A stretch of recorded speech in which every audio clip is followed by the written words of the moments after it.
Bismillahirrahmanirrahim. Pokoknya sampean yakin pengiran itu kondang. Islam itu dipimpin kiai keliru ya melaku, dipimpin kiai bener ya melaku, dipimpin kiai gonta-ganti ya melaku. Teng TV sering ono berita ustad sodomi, ustad ngene-ngene. Wong ya ora terus gedeng Islam, ya nyalahno ustad iku. Ya ono Islam dibajak, ekstremis ya muni Islam, sekuler ya muni Islam, liberal ya muni Islam. Ya Islam ya baik-baik saja. Ora ono masalah kan, biasa mawon. Yo ramene dunyo. Riyen Rasulullah niku rak sae-saene tiyang niku mawon disisipi tiyang munafik. Karena ndak ada cerita pendapat itu memuaskan semua napa pihak. Rasulullah rak kesayangane pangeran. Niku pun ndak bisa memuaskan semua orang. Sehingga orang yang kecewa ya jadi munafik. Pemene trimo kiai, trimo presiden, trimo Kapolri, trimo pangam, enggak bisa. Apapun konsepnya itu enggak bisa. Mesti ada yang setuju pendekatan ekstremis itu persuasif. Sing sitok harus tegas. Kalau enggak tegas enggak bisa membasmi akar-akarnya. Sing jare persuasif, nak tegas mereka dendam malah kacau negara. Sing sitok kalau enggak tegas mereka ngelamak. Ini kan ra iso selesai. Akhirnya sing nyelesaino aku sing pimpinan nurut. Akhirnya sing pendapatnya gak tigo. Nurut ya nurut mergo dipecat tapi terus balelo sithik. Balelo apa? Sithik-sithik. Masjid ge ngoten nasibe, kiai ge ngoten. Kulo nek di murid kuatah, di santri kathah sing kiai nggih kathah.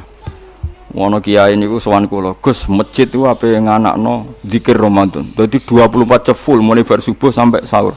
Saking semangate ibadah Ramadan. Terus ibadah ning dia muni takok, ya teng masjid. Dadi masjid itu ben makmur, terbaik masjid makmur. Tak omongi. Lah apa ngarit itu ora ibadah.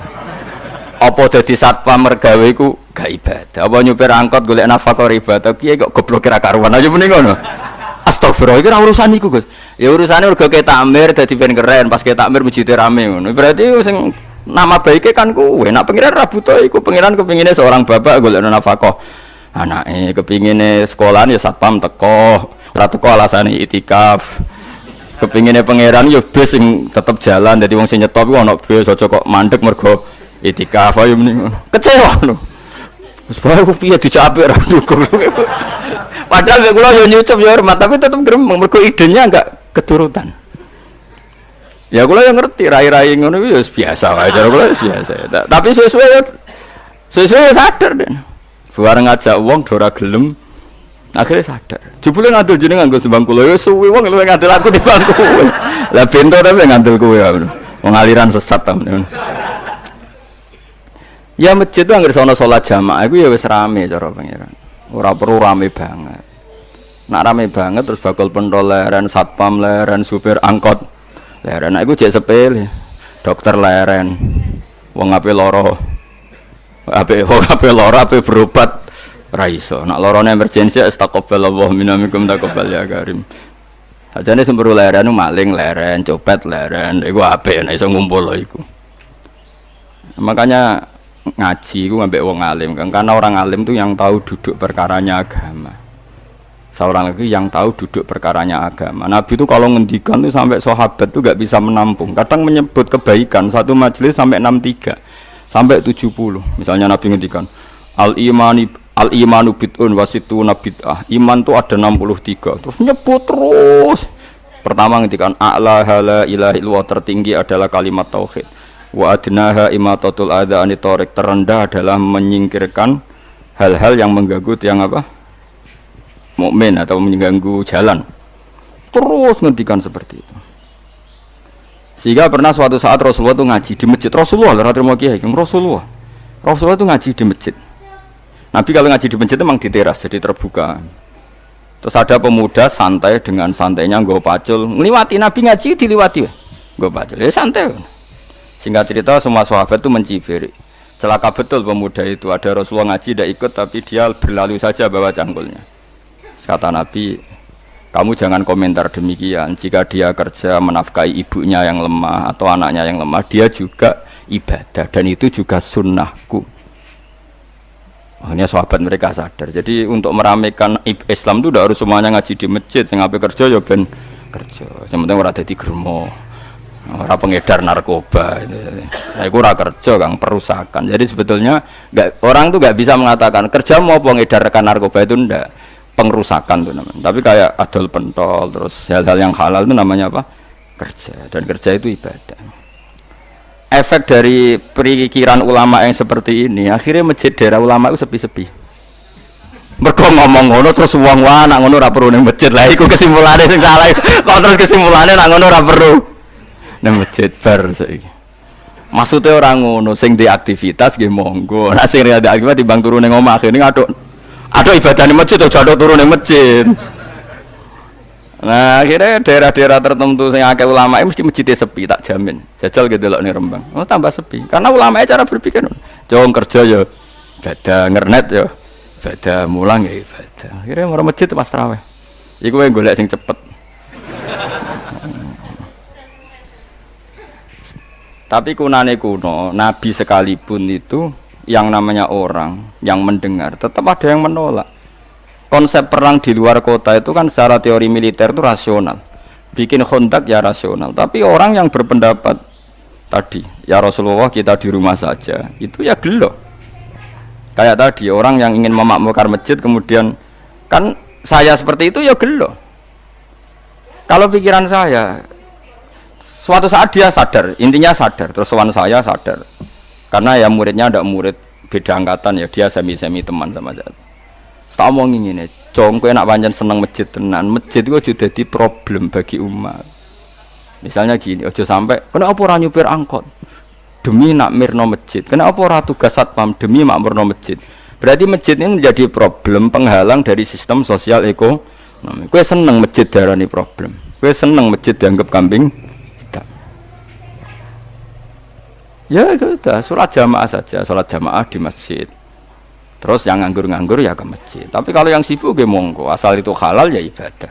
Ketika Nabi setiap aktivitas muslim asal halal itu apa? Ibadah. Makanya kita harus. Nah, tapi kan pendapat seperti ini itu kan kadang dibantah juga. Tapi ki Ramadan Gus tahun pisan, mosok njenengan ra setuju. Tak bukti kalau dia hadun nafsi tak tes. Ya wis aku setuju, syaratnya ketuane takmir ra kowe. Dadi masjid rame pas kowe ra ketua takmir. Isen dene karena dia ingin punya prestasi. Berarti sawang wow pas dene ketua takmir hadun nafsi enggak? Hadun nafsi pasti dia itu cari. Ya jajal pengajian sing gede-gede. Mergo pengurus takmire kok pengen pas era dekne tau pengajian geden. Pas gak pengurus takmir terus ana pengajian geden. Wah apa rame-rame bareng. Padahal orangnya sama. Nah itu ulama itu tukang ngomong seperti itu, mungkin menyakitkan, tapi ulama itu terus ngomong seperti itu supaya agama ini dibawa berdasar ikhlas, bukan hadzun nafsi, bukan kepentingan pribadi. Tapi tentu ulama tetap ngomong iktikaf ya sunat baik, kerja ya baik, amal lainnya asal baik ya baik, ngomong gitu terus. Tapi kan mangkal loh akhir ulama, karena bagi pengurus masjid baik itu pas Ramadan ya masjidnya rame.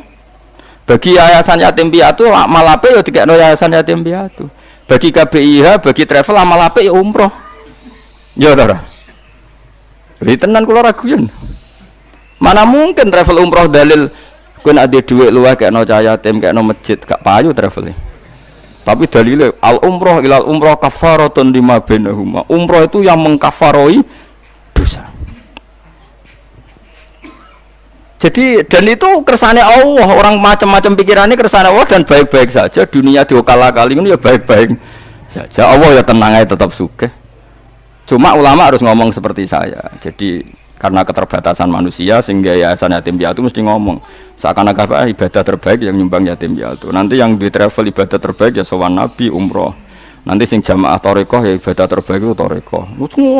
Semua dan itu semuanya baik gak masalah, kita tidak masalah.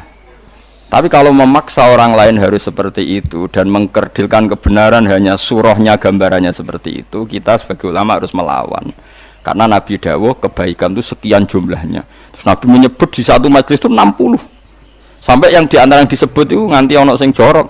Wa fi buti ahadikum sedekah. Kowe ngeloni bojomu iku sedekah. Sampai sahabat takok, "Ya Rasulullah, masa urusan gitu ibadah?" Ayat ahaduna syahwatahu wa huwa la ilaihi ajrun. Masa urusan kelon itu ganjaran ibadah. Terus Nabi jawab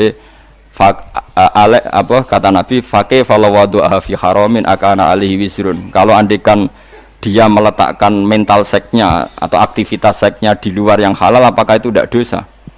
Iya ya Rasulullah. Terus kata Nabi wa kadzalika, begitulah kalau diletakkan di halal dia juga dapat apa paha. Terakhir Nabi ngendikan takufu syarraka anin nas fa innaha shadaqatun minka ala nafsik. Jika kamu itikaf di masjid tidak bisa, adol pentol tidak bisa, jadi satpam tidak bisa, aktivitas sosial yang menguntungkan orang lain tidak bisa. Takufu syarraka anin nas. Yang penting kamu tidak berbuat buruk yang merugikan manusia. Sehingga sampai ada riwayat dari orang sufi, ibadahnya orang zaman akhir itu tidur, karena anak tidur itu gak ganggu wong. Iya, paling bojo tok sepeten. Tapi kan yo nyopet yo ora, zina yo ora, ndelok wong ayu yo ora. Nah, itu sampai Nabi terakhir nyebut. Dari sekian kebaikan tuh kalau gak mungkin kata Nabi takufu syarraka anin nas fa innaha shadaqatun minka ala nafsik. Sementing kamu tidak melukai atau merugikan orang apa? Sehingga misalnya ulama kok ngerti ada orang tidur di rumah, wong apik, gak ganggu wong. Ono bajingan mati wong apik, iso bajingan meneh. Nah, akhirnya masyhur orang ono bajingan mati, kiai tenan yo. Saya nggih mayit niku, wong gak siap meni saya. Bajingan sih. Saya padahal ning atine kiai nek mati yo apik, dong ora iso bajingan. Akhir dari bajingane yo wis mati. Lho sekarang ngakhiri bajingan apik ta elek? Apik. Berarti matine elek ta apik? Apik. Maksudnya kiai apik iku apik matine ora apik wonge. Lah wong gak trimo pikirane apik iku. Wonge lagi aja sedake sepinter maksudnya apik nggih niki ngomong keberatan ayo ngomong apik ya saya kan wedi yo nggih apik. Lah itu ilmu. Jadi ngaji ilmu itu orang harus punya kesiapan pendapat meskipun itu kita tidak siap. Wa wasa antakrahu syai'a wa huwa khairul lakum. Pendapat meskipun kamu kadang tidak cocok, bisa saja menurut Islam itu ini lebih apa? Baik, karena tadi kebaikan itu sekian bentuk. Bisa ulang, kebaikan itu sekian apa? Bentuk.